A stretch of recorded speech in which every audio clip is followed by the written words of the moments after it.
the actual Hebrew has an equivalent in the Greek that you may be familiar with. In the Greek, the word would be harpazo. Harpazo, okay?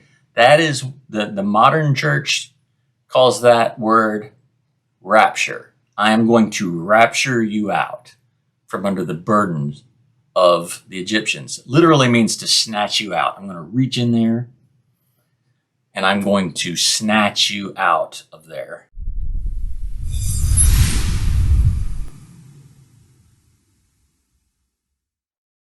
Well, hello, my friends. Welcome back to Embrace the Question. It's Bible study with me, and we are in Exodus chapter 6.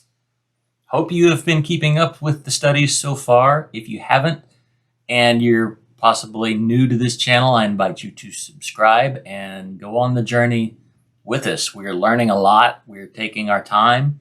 Typically a chapter a session here, and making some good headway. We've already covered the entire book of Genesis, and now we are tackling the book of Exodus. And this is just fun. 20 to 30 minutes for a lesson. You can't delve in too deep, but we are doing our best, and we are actually trying to point out those deep spots. So I invite you to go on the journey with us. Exodus chapter 6. Now, if you've read this one, or if you've maybe read it before we start, you'll notice this one seems a little bit difficult. And the others, I wouldn't say nearly as difficult as this one, simply because, half of this one is genealogy. And most people are like, oh man, I don't want genealogy. I don't even read, Matthew 1. You know what I mean? It's just a little bit dry. You have to really almost be looking for something in the genealogies, but there's definitely something worth knowing that we're going to pull out of these. So, okay, let's get started. Exodus chapter 6. Okay, here we go. Let me blow this up for you. Verse 1, and we are in the English Standard Version using eSword as our software to read this. Here we go, verse 1. But the Lord said to Moses, now you shall see what I will do to Pharaoh. For with a strong hand he will send them out, and with a strong hand he will drive them out of his land. I want to stop immediately because there's something we need to talk about. One is, but the Lord. You'll notice the Lord in all caps. That is a reference to, if you look at the actual Hebrew here, and we can do that, we'll flip over to King James and look at this. You'll see it's Yehovah, right? It's Jehovah. We would say Jehovah in our churches. Notice Yod He Vav He. It's Yahweh. What's the difference there? Well, I'm not the best to explain the difference, other than the Jewish people particularly do not like to pronounce what they would call the unpronounceable or the unknowable name of God. Okay, so we do not pronounce it. They would often put in G, capital G, underscore, and small case D, out of respect. And I respect their reverence for this, absolutely. But because of the inflections in the word, we have derived the name Jehovah, which isn't really there. The name is Yahweh. Yod He Vav He. You can see it right there, read right to left. Okay, little guy is a Yod. All right, that is the Lord, and that is how we will see it in the text. We'll flip back over to the ESV. The Lord said to Moses.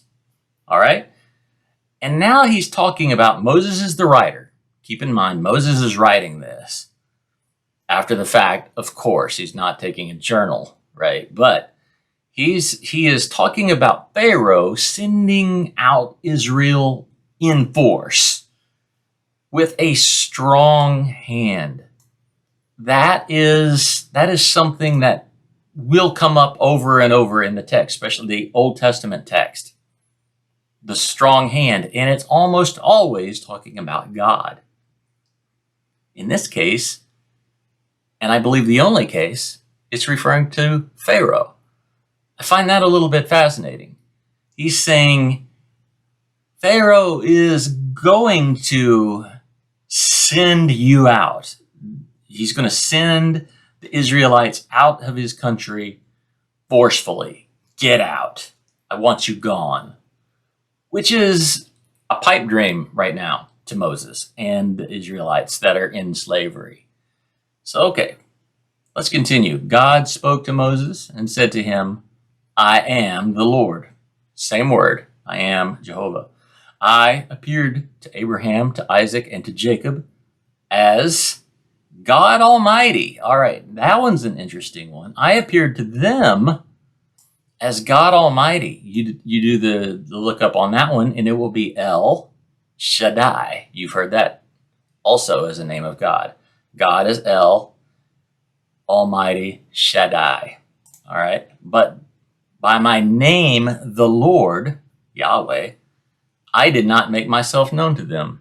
They never knew my name. So El Shaddai is more of a title. The name is Yahweh. Okay, he's saying, as we go, intimacy is growing. Now you know my name. That's awesome. Okay, verse 4. I also established my covenant with them to give them the land of Canaan, the land in which they lived as sojourners. Okay, we know that to be true. We've just gone through Genesis. Abraham, Isaac, Jacob, they were all in Canaan, but they were always visiting, so to speak. Abraham bought the land that he had Sarah's tomb on, but that was it.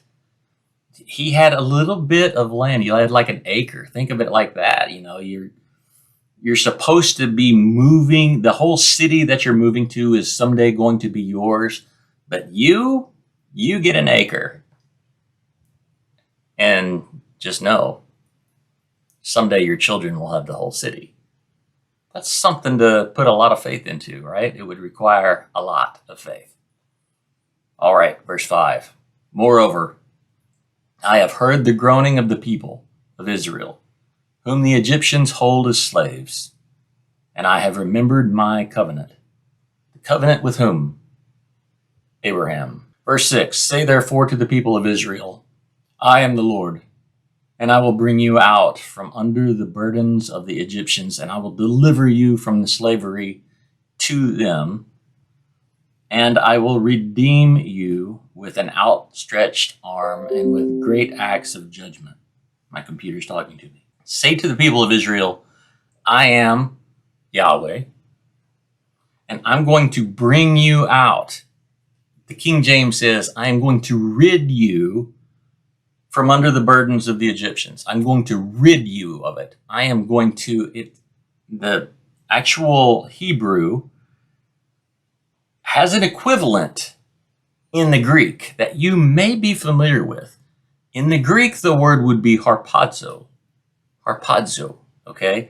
That is, the modern church calls that word rapture. I am going to rapture you out from under the burdens of the Egyptians. Literally means to snatch you out. I'm going to reach in there and I'm going to snatch you out of there. And I'm going to deliver you from slavery to them, and I will redeem you with an outstretched arm. That word redeem is something that is a direct reference to kinsman redeemer. Now, we can literally read the book of Ruth and get our full picture of this. What God is saying is, I see you, I choose you, I'm going to claim you legally, and I am going to take you to be mine. That's it. That's the whole story of Ruth. And that's exactly what he's saying here. I see you, Tell them, tell the people of Israel, I am Yahweh. I will bring you out because I see you under the burdens of the Egyptians, and I am going to deliver you from that slavery, and I am going to redeem you, which means I'm going to claim you legally with an outstretched arm and with great acts of judgment. Okay. Verse 7, I'm going to take you to be my people. There you go. There's the statement of wedding. I am going to take you to be mine. That's what Boaz did to Ruth. He saw her, he claimed her legally, he took her and made her his own. That's what God is saying to Israel right here. Okay. And you will know that I am Yahweh, the Lord, your God, who has brought you out from under the burdens of the Egyptians. And I will bring you into a land that I swore to give to Abraham, to Isaac, to Jacob, and will give it to you for a possession. I am the Lord. I am taking you to be mine, and I have this present for you. It is going to be yours to possess. It's going to be the land. It's a pretty powerful story, really. All right, verse 9. Moses spoke these words to the people of Israel, but they did not listen to Moses because their broken spirit and harsh slavery. This is interesting. Have you ever been so encumbered, so miserable? So miserable, really is the word. So miserable that you cannot receive any good news. It can't land. There's just too much pain in the way. Have you ever maybe tried to minister to somebody that was in this position? So much pain. Your words just are like bouncing off because there's just too much suffering. They can't penetrate the veil of suffering that they're in. That's what's going on right here. Now, I want you to notice what the Lord does about it. He doesn't, well, we'll talk about it. So the Lord said, let's go, verse 10. The Lord said to Moses, that's my memory verse for the week. So the Lord said to Moses, verse 11, go in and tell Pharaoh, king of Egypt, to let the people of Israel go out of his land. Here's what I picked up. Moses tried to give them some good news. They couldn't receive it because of their suffering. God didn't say, all right, Moses, arm up. Take the staff, be prepared to do wonders in front of them. You've got to get their attention, Moses. You got to say these words just right. You got to use some authority. You got to get through to them. No, the Lord didn't do that. He said, deliver the message, but I know they're hurting and they can't receive it. So here's what you're going to do. You're going to go to Pharaoh. We're going to work on this angle instead because we have to get the people past this point. We have to give them some hope so they can hear again. I think that's amazing. And I think God does this kind of thing. He's always working on our behalf, even when we can't receive the words he's got for us. Okay, let's keep going. Go tell Pharaoh, king of Egypt, let the people of Israel go out of his land. Let my people go, basically. Verse 12. But Moses said to the Lord, behold, the people of Israel have not listened to me. How then shall Pharaoh listen to me? For I am of uncircumcised lips. He's saying, look, is there something about me? Is it because I am who I am that I'm just not able to get this message through? Moses, we need to talk because you and every pastor have uttered that same question to God. Is it me? Is it me? Am I the problem here? And that's what he's saying. But the Lord, verse 13, spoke to Moses and Aaron and gave them a charge about the people of Israel and about Pharaoh, king of Egypt, to bring the people of Israel out of the land of Egypt. Okay, clear enough. They were charged. Like, is it me? And while Moses is asking the question, is this about me? God's saying, it's not about you. Hush, Moses, just do what I say. Okay. Verse 14, these are the heads of the fathers, plural, houses. Here we go. Now we're into the genealogies. The sons of Reuben, the firstborn of Israel, Hanok, Palu, Hezron, and Carmi. These are the clans of Reuben. Started with the firstborn, verse 15. The sons of Simeon are Jemuel, Jamin, Ohad, Jachin, Zohar, and Shaul, the son of a Canaanite woman. Have to put that in there. He was the son of a Canaanite woman. These are the clans of Simeon. Verse 16, these are the names of the sons of Levi according to their generations: Gershon, Kohath, Merari. The years of the life of Levi being 137 years. Why? Why did we not get the years of the life of Simeon and the years of the life of Reuben? It's starting here at Levi. Interesting. You'll notice Kohath because the priests later are known as Kohathites, or at least a sect of priests, the Kohathites. And we know that the priesthood comes out of the family of Levi, right? Verse 17. The sons of Gershon, Libni and Shimei, by their clans. The sons of Kohath, Amram, Izhar, Hebron, and Uziel, the years of the life of Kohath being 133 years. Verse 19, the sons of Merari, Mali and Mushi. Mali and Mushi. Awesome. These are the clans of the Levites according to their generations. Here we go. Verse 20 starts to get interesting. Amram took as his wife Jochebed, his father's sister, and she bore him Aaron and Moses, the years of the life of Amram being 137 years old. Okay, almost all these guys are dying in their 130s. It's not as old as their grandparents, but hey, it's a pretty good tenure, wouldn't you say? Amram, Moses' father, marries his aunt. Okay, his aunt. That depends on where you're from, right? He marries his father's sister, which means that Moses' mother is his great aunt. Okay, who knew? But that's probably not some t-shirt you'd want to wear to reunions, right? But this is great stuff to know.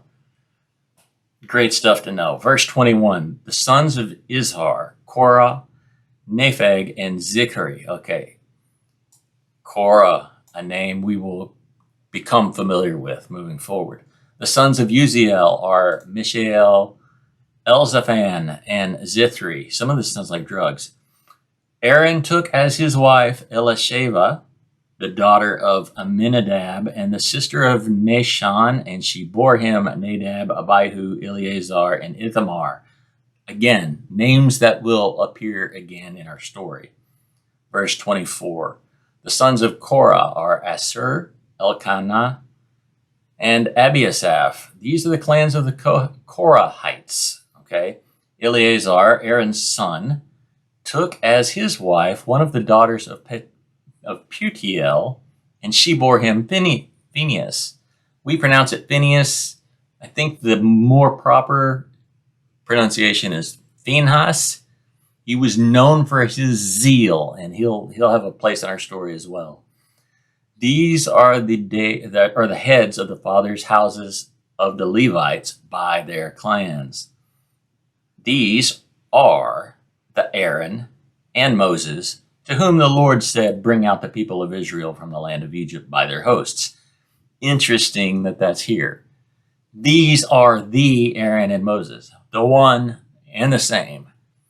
Moses wants us to be reminded, this is our folks here. Same guys, okay? This is us.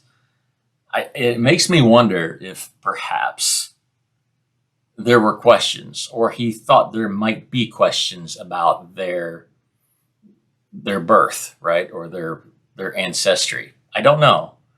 It's the way this verse is worded that is interesting. Okay, verse 27. It was they who spoke to Pharaoh, king of Egypt, referring to Moses and Aaron, about bringing out the people of Israel from Egypt. This Moses and this Aaron. Crazy. On the day when the Lord spoke to Moses in the land of Egypt, the Lord said to Moses, I am the Lord. Tell Pharaoh, king of Egypt, all that I say to you. But Moses said to the Lord, Behold, I am of uncircumcised lips. How will Pharaoh listen to me? So Moses is still struggling with his position of authority. He's still wondering, look, I can't get my own folks, my own people to listen to me. They won't. How do you expect Pharaoh to do it? I would have the same question. I deal with the same kind of things with my ability to provoke people to more. It's like, wow, most people don't want to be provoked to more. They don't want to know that there is hope in any situation, because I guess, what if it falls through? Why get my hopes up again? You really have to wrestle life into people.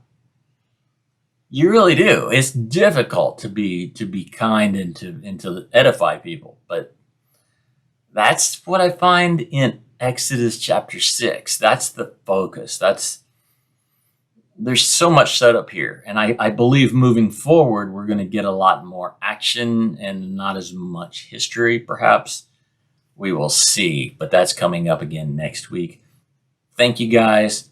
Please visit the blog, become a member, support me that way, or join if you're a chosen fan. Join my Patreon page, because that's where I'm going to put all of the unmessed up videos that the YouTube algorithm went in and messed up. Pretty gnarly stuff, but thank you for that. Also, grab yourself some Solway coffee. See the link in the description below, solwaycoffee.com. I don't have a bag to show you because I'm out. I drank it all, but get you some of that because it supports Kingdom Cause and it's really good coffee. Okay? I wouldn't steer you wrong. Till next week, though, you guys be safe, be blessed. Talk to you then. Peace.